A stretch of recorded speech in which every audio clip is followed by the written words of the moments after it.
मैं जब वक्फ बोर्ड का मेंबर बना, तो मेंबर बनने के बाद में औरंगाबाद के जो उलमा थे, इमाम वगैरह पेश इमाम थे, ये सब लोगों ने मेरे पास में विज़िट की, एक मेमोरेंडम दिए कि भई हम बड़े बहुत सालों से जो है सो ये चीज़ों को लेके वक्फ बोर्ड से मुतालबा कर रहे थे। आज मुकामी वक्फ बोर्ड का मेंबर बना है, तो हमको आपसे बहुत सारी उम्मीदें हैं, तो लिहाज़ा आप हमारे लिए कुछ करें बोल के। फिर मैंने उनके सामने ही सीओ साहब से बात किया। सीओ साहब ने भी उसके लिए हामी भरे और ये बोर्ड मीटिंग के अंदर जो परसों बोर्ड मीटिंग हुई, वो बोर्ड मीटिंग के अंदर वो प्रपोज़ल रखा गया।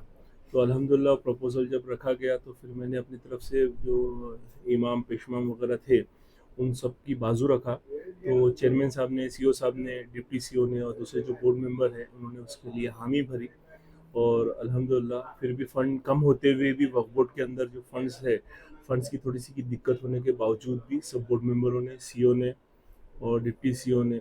जो है सो उसके ऊपर हामी भर के जो है सो प्रपोज़ल को वो किया। और इसके अंदर हमारे जो सुप्रिटेंडेंट साहब है, जो शाकिर साहब है, उन्होंने भी ये प्रपोज़ल ताबड़तोड़ बना के बोर्ड के सामने रखा। तो मैं उनका भी शुक्रगुज़ार हूँ, सीओ साहब का, चेयरमैन साहब का। चेयरमैन साहब ने भी इसके अंदर हामी भरी और उन्होंने भी अपना फर्स्ट रेडीनेस बताए और दीगर बोर्ड मेंबर्स ने भी जो है सो उसके लिए हामी भर के काम के लिए इसमें टोटल औरंगाबाद के अंदर नहीं पूरे महाराष्ट्र के अंदर 7 मस्जिदें ऐसी हैं, 60 मस्जिदें ऐसी हैं जो वक्फ बोर्ड के अंडर है। तो जितनी भी मस्जिदें वक्फ बोर्ड के अंडर आती है, तो उनकी ही पेशमाम की और इमाम की तनख्वाह और मौज़म की जो तनख्वाहें हैं वो बोर्ड देता है। तो टोटल महाराष्ट्र के अंदर 60 मस्जिदें ऐसी हैं और जिसके अंदर इमाम की पहले तनख्वाह थी, जैसा अभी बात हुई, इनका ऐसा बोलना है कि भाई 2010 से जो सो ये चीज़ों को लेके लड़ रहे थे और बाद में इसको एक 2015 में एक्सटेंशन मिला था और 2015 से लेकर आज 24 साल 9 साल से लोग अपने मुकाबले के लिए लड़ रहे थे बोर्ड के साथ में। ठीक है, बोर्ड के भी अपने मसाइल लेते, फंड का मसला रहता, लेकिन अल्हम्दुलिल्लाह अल्लाह का एहसान रहा कि वो चीज़ें कंप्लीट हो गई और 60 मस्जिदों को और 60 इमामों को इससे फ़ायदा होगा। जो कि पहले 10,000 रुपये पगार थी, आज 12,500 कर दिए और मौज़म की जो पगार थी 6,000 थी, उसको 7,000 रुपये कर दिए। वक्फ बोर्ड में यही है कि भी मेरा पहले बोलना है कि माशरे के अंदर, समाज के अंदर बोर्ड की तरफ से हम ये कोशिशें कर रहे हैं, चेयरमैन साहब ने भी, सीओ साहब ने भी चीज़ों को यानी सपोर्ट कर रहे हैं। उनका भी प्रपोजल्स ऐसा है कि समाज के अंदर सब में पहली चीज़, कोई भी समाज हो, मुस्लिम हो, हिंदू हो, कोई भी समाज हो, दलित समाज हो हमारा, इसके अंदर एजुकेशन के लिए लोगों को कैसा जो है सो प्रोत्साहित करें और एजुकेशन की तरफ कैसा लाएं, क्योंकि मुल्क हमको जो है सो जैसे कि मोदी साहब का वो है विजन है कि डेवलपमेंट होना चाहिए। हिंदुस्तान को डेवलप करने के लिए हमको सबसे पहले सब माशरे के अंदर, सारे समाजों के अंदर एजुकेशन कराना चाहिए। गवर्नमेंट भी एजुकेशन के लिए सपोर्ट करती है, लेकिन आशमी लोग साहब अपनी बाइट ले तरफ से लेंगे। एजुकेशन की तरफ नहीं करें। हमारा यही बोलना है कि समाज को, ये आपके माध्यम से मैं एक ही चीज़ बोलना चाह रहा हूँ कि अपने बच्चों को, कोई भी समाज का हो, हिंदू समाज हो, मुस्लिम समाज हो, दलित समाज हो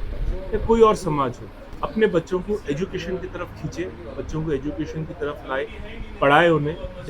अगर वो पढ़ेंगे तो हमारा मुल्क और हमारा देश मजबूत होगा। तो हम भी यही कोशिश करें कि समाज जो है सो एजुकेटेड हो। देखिए, मैं एक बात बोलूँ आपको, पान टपरी में अल्हम्दुलिल्लाह मैं और मेरे ख़ानदान में तो आपको कोई पान सिगरेट वाला मिलेगा नहीं। लेकिन बड़े दुःख के साथ मुझे ये कहना पड़ रहा है यहाँ पे आपके माध्यम से कि मस्जिदों के अहाते के अंदर पान की टपरियों को किराए से दिया गया और वही किराए से मस्जिद का, इमाम का और पेशवाम का खर्चा उठाया जा रहा। वो मेरी नज़र में गलत है। ठीक है भाई, मस्जिद में अगर आपको इनकम, सोर्स ऑफ इनकम अगर कम है तो देखिए अल्लाह ताला देने लेने वाला है। बिस्मिल्लाहिर्रहमानिर्रहीम। अल्हम्दुलिल्लाह आज जो है वक्फ बोर्ड से मुताल्लिक़ तमाम जो है तकरीबन अइम्मा मसाजिद हैं और मुअज्जिन हैं और दीगर जो खुद्दाम हैं, इन सब लोगों ने मिलकर हाशमी साहब का इस्तकबाल किया है, इसलिए कि वक्फ बोर्ड के जो अइम्मा और मुअज्जिनीन और दीगर खुद्दाम हैं, ये बहुत ज़माने से अपनी तनख्वाहों में इजाफ़े के सिलसिले में कोशिश कर रहे थे। 12 कोशिशें हुई हैं और जो है बाकायदा जो मुलाकातें की गई, लेकिन अभी तक कोई उसके ऊपर फ़ैसला नहीं हो सका था, क्योंकि मौजूदा जो है चेयरमैन जनाब समीर कादी साहब से भी मुलाकात की गई और हाशमी साहब ने ख़ास तौर पर इस सिलसिले में जो कोशिशें की हैं, तो हम लोग जो है उनका शुक्रिया अदा करने के लिए और उनको मुबारकबाद देने के लिए, उनके तवस्सुस से या उनके ज़रिए एक बहुत बड़ा काम हुआ है और अइम्मा की जो तनख्वाह में इजाफ़ा किया गया, इसलिए हम उनका जो इस्तकबाल भी करते हैं और उनका शुक्रिया अदा करते हैं। अल्लाह से दुआ करते हैं कि अल्लाह ताला इनको मज़ीद जो है मुस्तक़बिल में, फ्यूचर में अच्छे से अच्छे काम करने, वक्फ़ बोर्ड की जो है तो ज़्यादा खिदमत करने और औक़ाफ़ की प्रॉपर्टीज़ को बचाने और औक़ाफ़ की प्रॉपर्टीज़ को जो है तो सेव करने के लिए कोशिश करने की अल्लाह ताला इनको तौफ़ीक़ अता फ़रमाए।